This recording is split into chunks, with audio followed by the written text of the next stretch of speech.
봉독합니다. 이 일 후에 어떤 사람이 요셉에게 말하기를 내 아버지가 병들었다 하므로 그가 곧 두 아들 므낫세와 에브라임과 함께 이르니 어떤 사람이 야곱에게 말하되 내 아들 요셉이 내게 왔다 하매 이스라엘이 힘을 내어 침상에 앉아 요셉에게 이르되 이전에 가나안 땅 루스에서 전능하신 하나님이 내게 나타나사 복을 주시며 내게 이르시되 내가 너로 생육하고 번성하게 하여 내게서 많은 백성이 나게 하고 내가 이 땅을 내 후손에게 주어 영원한 소유가 되게 하리라 하셨느니라. 내가 애굽으로 와서 내게 이르기 전에 애굽에서 내가 낳은 두 아들 에브라임과 므낫세는 내 것이라. 르우벤과 시므온처럼 내 것이 될 것이요 이들 후이 내 소생은 내 것이 될 것이며 그들의 유산은 그들의 형의 이름으로 함께 받으리라. 내게 대하여는 내가 이전에 바탄에서 올 때에 라헬이 나를 따르는 도중 가나안 땅에서 죽었는데 그곳은 에브라까지 길이 아직도 먼 곳이라. 내가 거기서 그를 에브라길에 장사하였느니라. 에브라는 곧 베들레헴이라. 이스라엘이 요셉의 아들들을 보고 이르되 이들은 누구냐? 요셉이 그의 아버지에게 아뢰되 이는 하나님이 여기서 내게 주신 아들들이니이다. 아버지가 이르되 그들을 데리고 내 앞으로 나아오라. 내가 그들에게 축복하리라. 아멘. 프랑스의 위대한 지도자 가운데 드골 대통령이 있습니다. 이 드골 대통령은 아들 하나와 딸 둘이 있었습니다. 이 자녀들 중 막내딸 안느는 다운 증후군이라는 장애를 가지고 태어났습니다. 그러므로 아버지 드골은 언제나 이 막내딸에게 미안한 마음을 갖고 있었고 또 이 딸은 누구보다도 마음에 걸리는 딸이었습니다. 그러므로 아버지 드골 대통령은 늘 이 막내딸을 먼저 챙깁니다. 집에 오면 같이 놀아주고 또 산책도 자주로 데리고 나갔습니다. 이 막내딸 안느는 1948년 20살의 나이로 폐렴에 걸려 죽었습니다. 그로부터 22년이 지난 1970년 드골 대통령도 세상을 떠났습니다. 이때 드골 대통령은 이런 유언을 남깁니다. 자신을 프랑스 유인들이 안장되는 국립묘지인 방테온 대신 고향 시골의 막내딸의 묘지 옆에 안장을 해달라는 거였습니다. 이 유언은 그대로 이행이 됐습니다. 자식을 향한 부모님의 사랑이 얼마나 큰가를 우리에게 보여주는 유명한 일화입니다. 오늘 본문 성경을 보면 또 하나의 부모와 자식의 아름다운 모습이 나옵니다. 바로 죽음을 앞둔 아버지 야곱과 그 아들 요셉의 모습입니다. 본문 성경에 보면 아버지 야곱이 병들어서 곧 죽음을 앞두고 있었습니다. 이때 아들 요셉은 급히 자신의 두 아들을 데리고 아버지를 문병옵니다. 그러자 오늘 성경 말씀에 보면 아버지 야곱은 먼저 아들 요셉에게 축복합니다. 그리고 요셉이 데리고 온 두 손자에 대하여 묻습니다. 그리고 이어지는 9절 말씀에 보면 그들을 데리고 내 앞으로 나아오라. 내가 그들에게 축복하리라라고 말합니다. 세상을 떠나기 전에 마지막으로 했던 일은 아들에게 축복하는 일이었고 또 손자들을 축복하는 일이었습니다. 그래서 자손들이 자신이 죽은 후에도 하나님의 복으로 크게 번성하기를 원합니다. 참으로 아름다운 부모와 자손의 모습을 우리에게 보여주고 있는 것입니다. 사랑하는 성도 여러분, 오늘은 어버이 주일입니다. 부모님의 은혜에 감사하면서 우리가 하나님을 향한 신앙으로 더욱 잘 모실 것을 다짐하는 날입니다. 그러므로 이 시간 우리 모두 본문 성경을 통해서 부모 공경에 대한 하나님의 말씀을 살펴봐야 됩니다. 그래서 야곱처럼 인생의 마지막까지 하나님을 향한 신앙으로 사는 가운데 자손들을 축복하는 부모가 되어야 할 것이요, 또 자녀된 우리 성도들은 요셉과 그의 두 아들들처럼 부모님의 축복을 받는 자손들이 마땅히 되어야 될 것입니다. 그러면 우리 모두 축복하는 부모, 축복받는 자손이 되려면 어떤 신앙 자세가 있어야 합니까? 첫째로 우리는 자녀된 성도는 오늘의 내가 있기까지 희생하신 부모님의 은혜를 잊어서는 안 됩니다. 당시 아들 요셉은 하나님의 복주심으로 애굽의 총리의 신분이었습니다. 총리였던 요셉은 아버지 야곱과 모든 가족들을 애굽으로 초청을 했고 또 평안한 삶을 사실 수 있도록 또 가족들 모두가 다 평안한 삶을 살도록 이렇게 배려했습니다. 본문 1절에 보면 요셉은 아버지 야곱의 병환 소식을 듣고 두 아들 므낫세와 에브라임을 데리고 아버지 야곱에게 문병을 옵니다. 그러자 3절에 야곱은 아들 요셉에게 이렇게 말합니다. 요셉에게 이르되 이전에 가나안 땅 루스에서 전능하신 하나님이 내게 나타나사 복을 주시며 4절에 내게 이르시되 내가 너로 생육하고 번성하게 하여 내게서 많은 백성이 나게 하고 내가 이 땅을 내 후손에게 주어 영원한 소유가 되게 하리라 하셨느니라라고 말합니다. 과거 자신이 오직 하나님을 향한 신앙으로 살고자 다짐했을 때에 하나님께서 자신과 앞으로 있게 될 후손에게 복을 주셔서 크게 번성하게 해주시겠다고 약속하셨다는 것을 먼저 강조합니다. 야곱의 자손들이 오늘날 크게 번성하게 된 것, 또 요셉이 애굽의 총리가 된 것, 그리고 큰 번성을 이루고 있는 것, 이 모든 것은 하나님의 복 주신 결과인데 이것이 아버지 야곱이 오직 하나님을 향한 신앙으로 사는 가운데 하나님 앞에 자손 번성의 귀한 복을 약속을 받았고 신실하신 하나님이 그 약속을 이루심으로 말미암아 오늘 우리 가정이 또 너의 가정이 이렇게 하나님의 은총 속에 크게 번성한 것이라는 것을 깨닫게 합니다.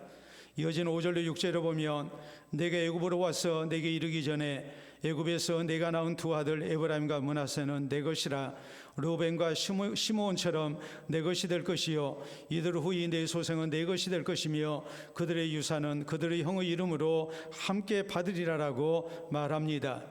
요셉의 두 아들 에브라임과 므낫세가 야곱의 다른 아들들 르우벤이랄지 시므온이랄지 이런 나머지 아들들 야곱이 12아들을 뒀는데 요셉이 11번째입니다. 그렇기 때문에 다른 아들들이 많죠. 그런데 이런 다른 아들들과 요셉의 아들들이 똑같이 유산을 상속받을 거라고 말씀을 합니다.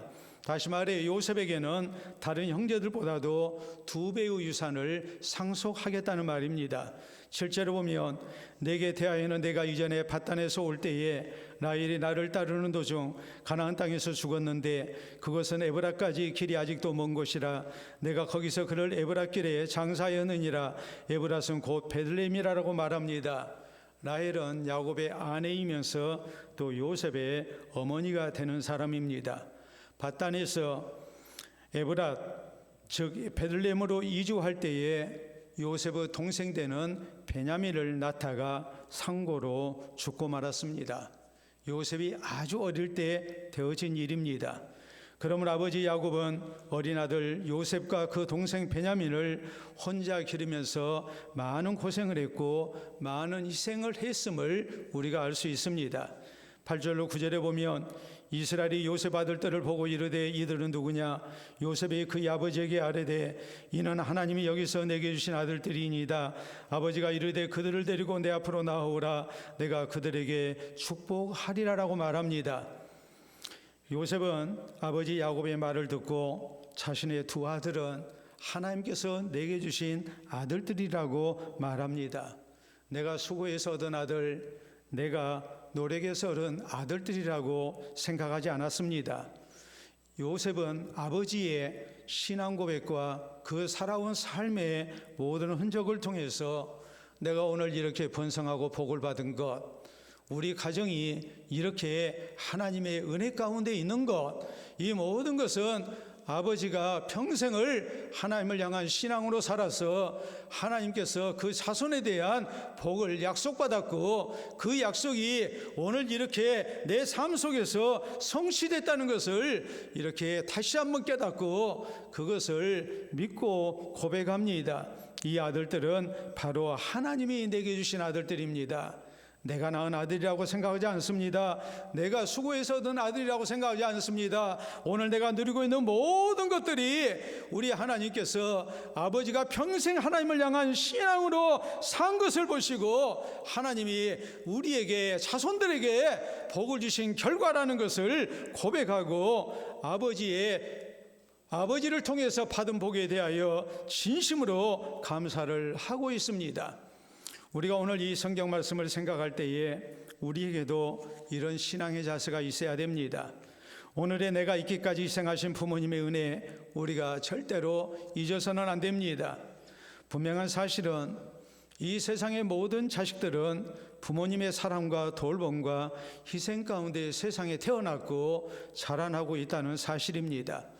이 세상 그 누구도 자신의 힘으로 노력만으로 세상에 태어나고 자라날 수 있는 것이 결코 아닙니다. 태어나서 부모 슬하를 떠나 자립하기까지 부모님의 많은 희생이 있었습니다. 뒷바라지가 있었습니다. 또 기도에 섬김이 있었습니다. 그래서 하나님께서 그 모든 수고와 헌신을 따라서 나에게 복을 주신 결과라는 것을 우리가 잊어서는 안 됩니다. 자녀된 성도는 마땅히 이 부모님의 은혜를 잊지 말아야 됩니다. 우리가 성경을 보면 그렇습니다. 신실한 하나님의 사람이었던 다윗이 하나님이 자신에게 베푸신 복을 생각하며 하나님의 집인 성전을 건축하기를 원했습니다. 하나님은 다윗이 군인으로서 많은 피를 흘렸기 때문에 하나님과 사람 사이에 화평이 이루어지는 성전을 건축하는 적임자로 받지 아니하십니다. 대신에 다윗의 아들 솔로몬을 통해서 하나님의 집인 성전을 건축하시겠다고 약속하십니다. 그리고 다윗에게 말씀하십니다. 내가 나를 위해서 이렇게 헌신하는 마음을 가진 것이 참 내 마음을 기쁘게 한 일이 됐다. 그러므로 내가 너에게 복을 주겠다. 다윗 평생에 그의 왕위가 든든하도록 그의 삶이 평안하도록 하나님이 지켜주겠다고 약속하십니다. 뿐만 아니라 다윗의 자손들이 대대로 이스라엘의 왕이 오를 것이고 저희가 혹시 좀 잘못해도 하나님의 은총을 거두지 아니겠다고 하나님이 약속을 하십니다. 그렇기 때문에 다윗의 자손들이 계속해서 왕이 된 것, 이 모든 것은 아버지 다윗이 하나님을 잘 섬긴 결과였다는 것을 우리가 알 수 있습니다.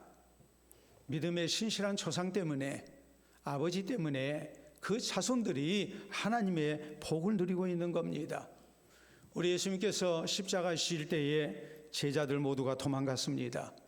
그러나 그의 어머니 마리아는 십자가 아래에서 이 아들을 위해서 기도하고 눈물을 흘립니다. 자식을 위한 부모님의 사랑이 얼마나 소중한가. 부모님의 희생과 헌신을 통해서 그 자손들이, 후손이 복을 받는다는 것을 성경은 우리에게 분명하게 많이 증거합니다. 히말라야 산 오르는 등반들을 위한 원주민 짐꾼들이 있습니다. 주로 네팔 사람들이 이 일을 하죠. 셀파라고 그럽니다. 이 짐꾼들은 적은 돈을 받고 아주 무거운 짐을 지고 이제 등반들을 위해서 수고합니다. 이런 짐꾼들의 모습을 우리가 한번 보도록 하겠습니다. 여러분 사진을 보시게 되면 저렇게 높은 산을, 저 무거운 짐을 지고 이제 산을 오릅니다. 그래서 등반대가 쉽게 등반을 할 수 있도록 돕는 겁니다. 이런 짐꾼들을 보고 시를 쓰신 분이 있습니다. 다음 우리가 보시게 되면 김영재 시인이 쓴 히말라야 짐꾼이라는 시입니다. 제 몸의 무게보다 큰 짐을 지고 가는 네팔 친구 할리는 아이가 5이다. 하루에 1만 원 벌어 5 아이 지고 간다라고 썼습니다. 부모님들이 경제활동하시며 일터에서 수고하고 애쓰시는 것, 이런 모든 것들은 다 자식을 위한 희생이요 헌신이라는 것을 말씀하고 있는 거죠. 오늘 내가 살고 있는 것, 내가 오늘 누리고 있는 모든 것들 다 하나님께서 부모님을 통해서 내게 허락하신 것입니다. 부모님의 희생 없이 내게 주어진 것 하나 없다고 우리는 생각해야 됩니다. 사랑하는 성도 여러분, 오늘 어버이 주일에 우리 모두 부모님의 은혜를 다시 한번 기억해야 됩니다. 오늘의 내가 있기까지 희생하신 부모님의 은혜 절대 잊어서는 안 됩니다. 그래서 진실된 마음으로 부모님 은혜에 감사를 드리는 자녀된 우리 모든 성도들이 될 수 있기를 바랍니다. 두 번째로, 우리 부모님께서는 노후에도 천국 가실 때까지 신앙생활을 잘 하셔야 합니다. 본문에 보면 야곱은 노년에 중병이 들었습니다. 당시 나이가 147세입니다. 그러므로 이것은 보통 병이 아닙니다. 죽음을 앞둔 병이요, 죽을 병입니다. 그러므로 아들 요셉은 두 아들을 데리고 급히 문병을 갑니다. 2절에 보면 어떤 사람이 야곱에게 말하되 내 아들 요셉이 내게 왔다 하며 이스라엘이 힘을 내어 침상에 앉았다고 했습니다. 문병을 아들 요셉을 보고 또 두 손자를 보고 지금까지 하나님을 향한 신앙으로 살아온 야곱은 다시 한번 힘을 내고 이제 자기의 모든 삶에 대하여 죽기 전 간증을 합니다. 신실하신 하나님께서 약속하신 대로 자신과 자손들에게 번성의 복을 주셨다는 것을 증거합니다. 그리고 두 손자들을 가까이 오게 한 가운데 내가 그들에게 축복하리라라고 말합니다. 마지막까지 하나님을 향한 아름다운 신앙을 고백합니다. 자손들에게 하나님을 향한 신앙을 상속합니다. 하나님의 복을 상속합니다. 평생을 하나님을 향한 신앙으로 사는 가운데 자손들을 놓고 죽기 전 내가 그동안 하나님을 향한 신앙으로 살았을 때 하나님께서 어떻게 나를 인도하셨고 어떤 복을 주셨는지, 그리고 이 복을 하나님이 그 약속을 어떻게 성취하셨는지 그것을 생생하게 마지막 힘을 내서 자손에게 간증하고 자손을 축복하는 겁니다. 오늘 우리가 이 사실을 볼 때에 부모된 우리들에게 있어야 할 신앙의 자세가 무엇이겠습니까? 노후까지 천국 가실 때까지 우리는 신앙생활 잘해야 되고 아름다운 신앙의 간증을 많이 갖는 가운데 자손들에게 간증할 수 있는 부모가 되어야 됩니다. 또 할아버지, 할머니가 되어야 됩니다. 그리고 참으로 우리 하나님께서 내 자손에게 복 주시기를 원하며 축복할 수 있는 믿음의 부모가 되어야 됩니다. 성경을 보면 갈렙이라는 신실한 하나님의 사람은 85세까지 건강했습니다. 육신만 건강한 게 아니라 그의 영혼도 건강했습니다. 하나님을 향한 신앙이 젊은 날과 조금도 다를 바 없었고 또 한 가문을 이끌 만한 신앙의 지도자였고 이스라엘의 위대한 지도자였다는 것을 성경은 말씀합니다. 그리고 이렇게 신앙생활 잘해서 자손들에게 하나님이 주신 아름다운 기업을 상속하는 믿음의 조상이 됩니다. 다윗은 평생을 신앙으로 사는 가운데 아들 솔로몬에게 왕국을 물려줬을 뿐만이 아니라 그는 하나님을 향한 신앙으로 살 것을 유언합니다. 사도 바울은 디모데후서 4장 7절로 8절에 보면 내가 선한 싸움을 싸우고 나의 달려갈 길을 마치고 믿음을 지켰으니 이제 후로는 의로우신 재판장이 내게 의의 멸관을 주실 것이요 나뿐 아니라 주의 나타나심을 사모하는 모든 자에게 도니라라고 이렇게 고백을 남깁니다. 마지막 순간까지 신앙생활 잘하고 신앙의 아름다운 팔자취를 남기는 믿음의 선진이 되었음을 성경은 증거합니다. 지난 2022년 9월 8일 영국의 엘리자베스 여왕이 세상을 떠났습니다. 그때 나이가 96세였습니다. 엘리자베스 여왕의 시신은 영국산 참나무관에 뉘어졌습니다. 영국산 참나무관은 구하기가 힘들고 또 구하기가 힘들기 때문에 아주 비쌉니다. 여왕은 이것을 30년 전부터 준비했습니다. 그러니까 66세 때부터 자신의 장례를 준비한 것입니다. 지혜로운 여왕입니다. 우리가 죽음을 어떻게 준비해야 될 것인가 우리에게 남기는 교훈이 있는 모습입니다. 그러나 사랑하는 성도 여러분, 우리 성도가 노년에 꼭 준비해야 될 것이 무엇이겠습니까? 우리가 천국 갈 때까지 신앙생활 잘하는 것입니다. 살아계신 하나님을 잘 섬기고 하나님께서 주시는 아름다운 복을 약속받고 또 살아계신 하나님이 얼마나 좋으신 하나님인가를 신앙으로 사는 것이 얼마나 소중하고 복된가를 우리가 몸소 체험하고 이것을 우리의 자손들에게 간증하는 부모가 되어야 됩니다. 믿음의 선진이 되어야 됩니다. 그리고 우리가 주의 이름으로 우리의 자손들을 축복할 수 있는 아름다운 모습을 우리가 가져야 됩니다. 이것이 하나님이 부르시기 전에 우리가 남겨야 할 아름다운 신앙의 모습인 것을 기억해야 되고, 이것이 우리가 해야 할 죽음의 준비라는 것을 잊어서는 안 됩니다. 그래서 자손들에게 아름다운 신앙을 상속하고 우리가 마지막 때 내가 너를 축복하리라 이렇게 자신 있게 우리의 자손들에게 하나님의 복을 상속하는, 하나님의 복을 축복하는 우리 모든 부모들이 될 수 있기를 바랍니다. 세 번째로, 자녀된 우리 성도는 부모님 은혜에 감사하면서 부모님 노후에 큰 위로와 힘이 되어드릴 수 있어야 됩니다. 1절에 보면 아들 요셉은 아버지 야곱이 병들었다는 소식을 듣고 급히 두 아들을 데리고 아버지를 뵈러 옵니다. 애굽의 총리입니다. 굉장히 바쁜 사람입니다. 그러나 요셉에게 있어서 병환 중에 아버지를 찾아 뵙는 것보다 더 중요한 일은 없었습니다. 그러므로 만사를 제쳐두고 아버지를 문병합니다. 2절에 보면 아버지 야곱은 이 아들 요셉을 보고 힘을 내어 침상에 앉았습니다. 그만큼 아들을 보는 것만으로도 마지막 힘을 낼 수가 있었습니다.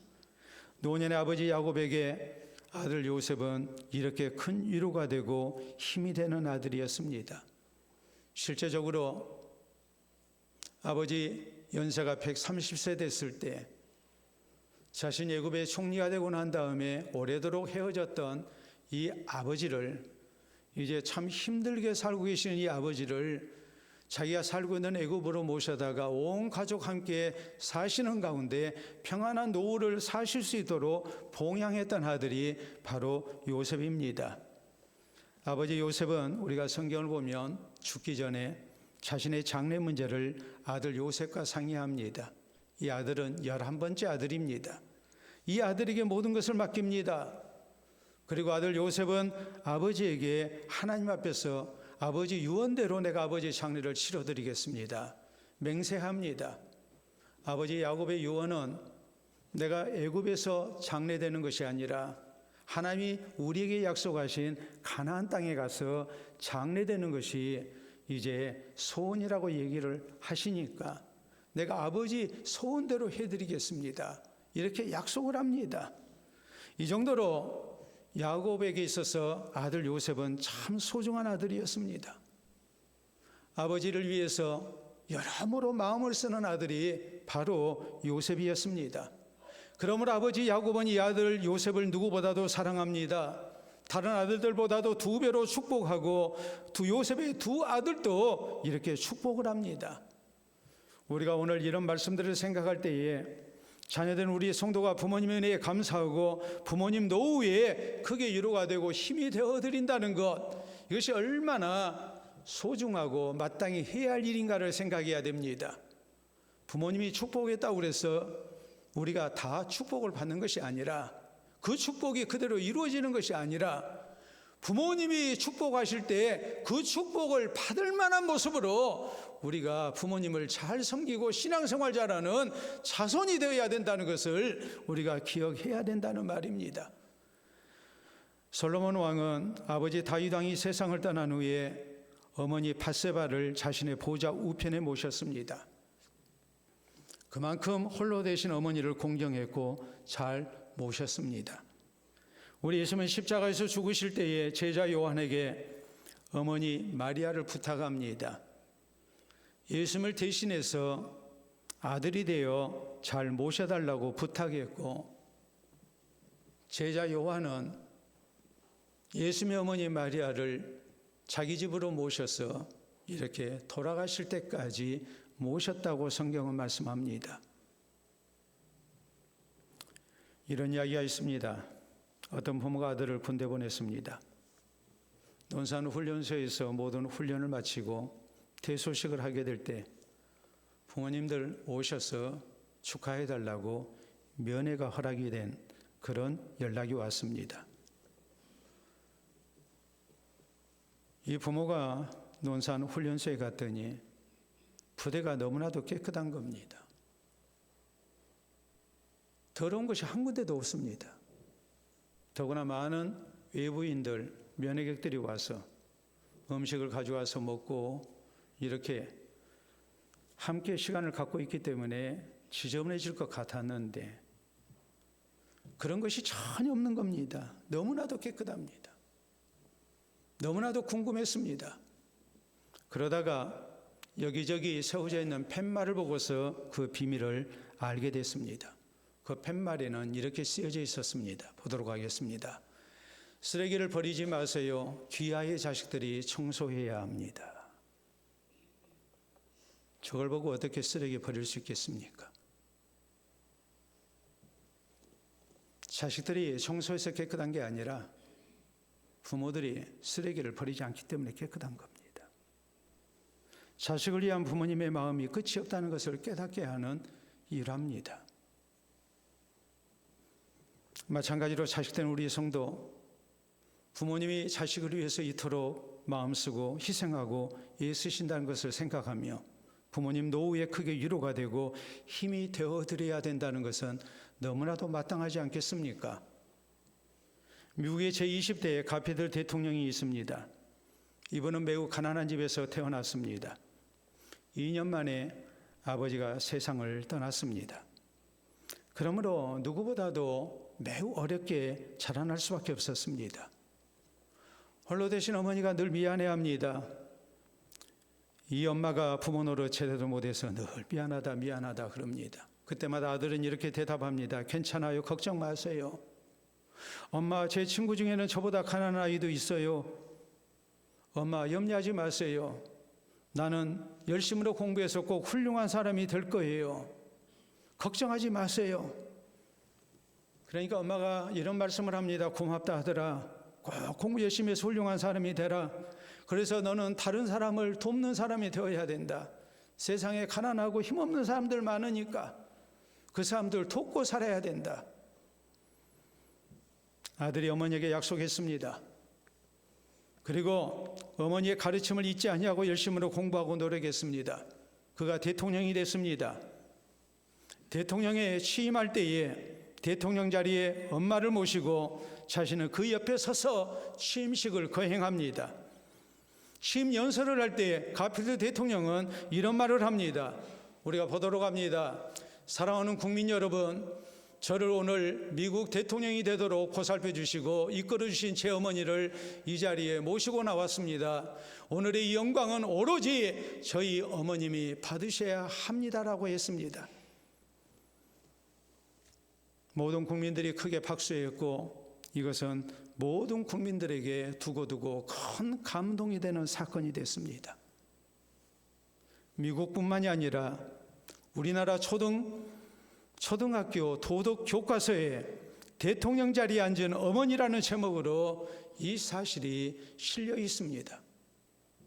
사랑하는 성도 여러분, 자녀된 우리 성도는 부모님의 은혜 잊지 말고 감사해야 됩니다.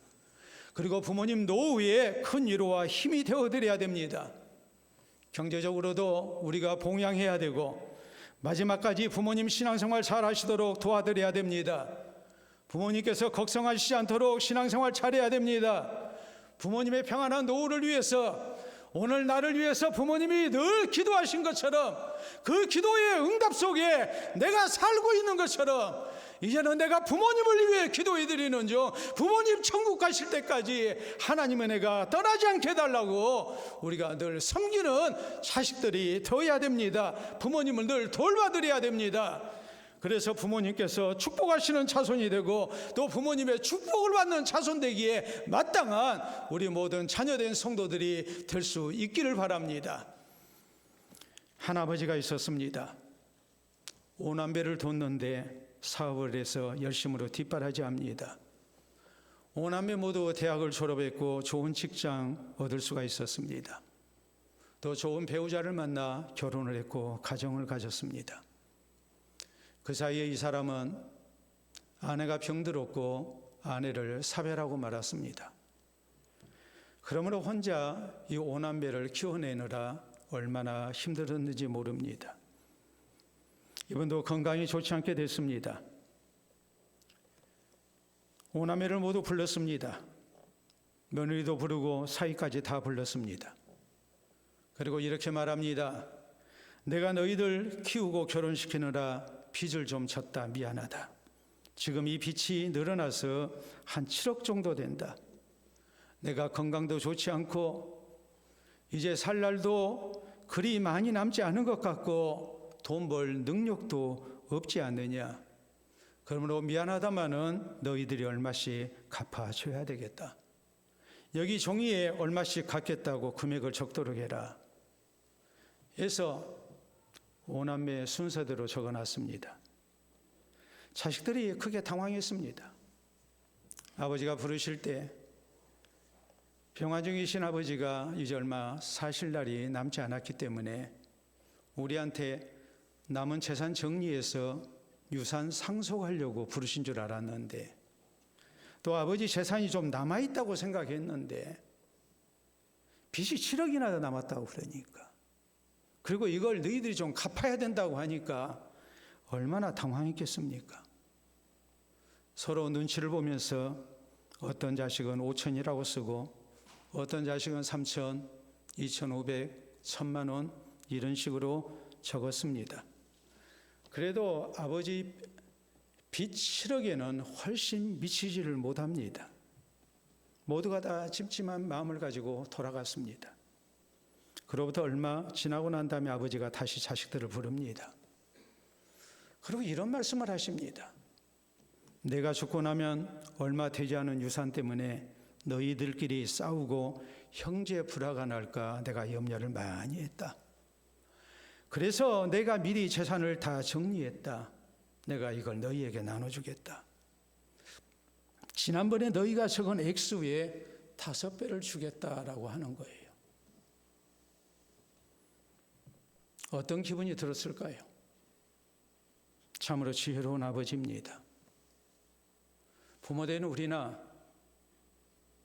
자식된 우리 모두에게 큰 교훈이 되는 이야기이지 않겠습니까? 사랑하는 성도 여러분, 오늘 어버이 주일을 맞이해서 우리 모두에게 부모님 은혜에 대한 진정한 감사와 보답이 있어야 됩니다. 자녀된 성도는 오늘의 내가 있기까지 나를 위해 희생하신 부모님 은혜 잊어서는 안 됩니다. 다시 한번 기억해야 됩니다. 우리 부모님들께서는 노후에도 천국 가시기까지 신앙생활 잘 하시고 자손에게 하나님을 향한 신앙을 상속하고 자손들에게 하나님의 복을 상속하는 부모님들이 되셔야 됩니다. 자손을 축복할 수 있어야 됩니다. 자녀된 우리 성도는 부모님 은혜에 감사하고 부모님 노후에 더 크게 위로가 되고 힘이 되어드려야 됩니다. 부모님이 기쁜 마음으로 축복할 수 있는 자손이 되어야 되고 축복을 받을 수 있는 자손이 되어야 됩니다. 그래서 부모님 천국으로 부르심 받으실 때에 자손들을 축복하시고 자손들은 그 축복을 허락받는 은혜가 충만하시기를 우리 주님의 이름으로 축원합니다. 우리 함께 기도합니다.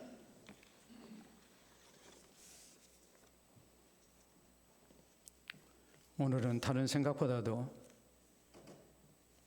하나님께서 나에게 허락해 주신 부모님 기억하는 시간이 되어야 됩니다. 많은 희생과 헌신하셨던 거 기억하시고 부모님을 기리며 다시 한번 감사할 수 있기를 바랍니다. 그리고 부모님들은 끝까지 신앙생활 잘 하시고 살아계신 하나님의 은총을 많이 허락받고 자손들에게 신앙의 유산과 더불어 축복하게 해달라고 다짐하시길 바랍니다. 자손들은 부모님 노후 잘 모시는 가운데 부모님이 기쁜 마음으로 축복하는 자손 될 것을 또 그 축복을 받기에 합당한 자손 될 것을 다시 한번 하나님 앞에 다짐할 수 있기를 바랍니다. 기도합니다.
이 시간도 살아계신 우리 아버지의 은혜를 진심으로 감사합니다.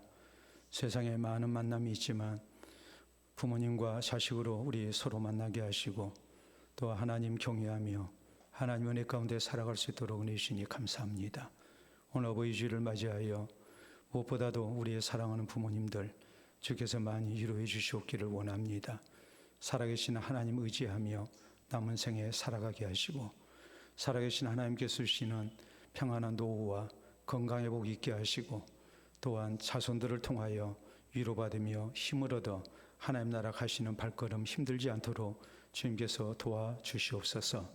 또한 사랑하는 자손들 하나님께서 기억하시사 부모님의 은혜를 다시 한번 기억하며 감사하게 하시고 사랑하는 부모님 노후를 위하여 더 많이 마음 쓰며 또 힘이 되어드릴 수 있도록 주님께서 도와주시옵기를 원합니다. 부모님의 은혜를 헤아리면 헤아릴수록 더욱 부모님 소중히 여기게 하시고 또 부모님의 신앙의 발자취를 따라 살 것을 다짐하며 믿음의 길을 함께 가는 아름다운 부모들과 또 그 자손들이 될 수 있도록 주장해 주시옵소서. 아버지 하나님, 또 주님 앞에 간구하고 원합니다. 주께서 허락하신 모든 가정들마다 믿음의 대가 끊이지 아니하게 하시고 자자손손 대대로 주를 경외하며 신앙으로 사는 가운데 하나님 사랑하시고 복 주시는 믿음의 가정들이 다 되게 하여 주시옵소서. 믿음의 선진으로 부모님들 불러주셨으니 자손들을 위하여 늘 기도하며 축복하시는 모든 것들이 또 신앙의 교훈들이 자손들에게 그 마음에 깊이 새겨지게 하시고 믿음의 길을 떠나지 아니하게 하시고 믿음의 대를 이어가며 또 그 자손들에게 신앙의 유산을 남기는 신앙의 아름다운 가문들이 될 수 있도록 주님 주장해 주시옵기를 원합니다. 그래서 축복하는 부모, 축복받는 자손들이 되게 하시사 하나님의 은혜가 떠나지 아니하는 귀하고 복된 가정들이 다 되게 해 주시옵소서. 이 시간 특별히 하나님 앞에 주의 위로를 구합니다. 이렇게 모친 상을 당하게 된 우리 한 목사님 하나님께서 위로해 주시고 또 사모님에게도 함께하여 주시고 그 자손들에게 같이하여 주시옵소서. 이 시간 이후에 있게 될 모든 장래 가운데도 하나님께서 함께 하시사 주께서 영광을 받으시는 귀한 시간들이 되게 하시고 또 남은 이들에게 우리 하나님의 위로가 있는 시간, 교훈이 있는 시간들이 되기를 원합니다. 우리 하나님께서 충분히 위로해 주시고 붙들어 주셔서 사랑하는 가정이 또 우리 목사님 사역에 우리 하나님의 위로가 떠나지 아니하게 하시고 우리 하나님께서 베푸시는 신령한 위로와 힘이 넘쳐나게 하셔서 이후로도 더 아름답게 사랑하는 가정을 신앙으로 이끌어가는 데 부족함이 없는 우리 목사님 되게 하시고 목회될 수 있도록 인도하여 주시옵소서. 감사하고 예수님 이름으로 기도하옵나이다. 아멘.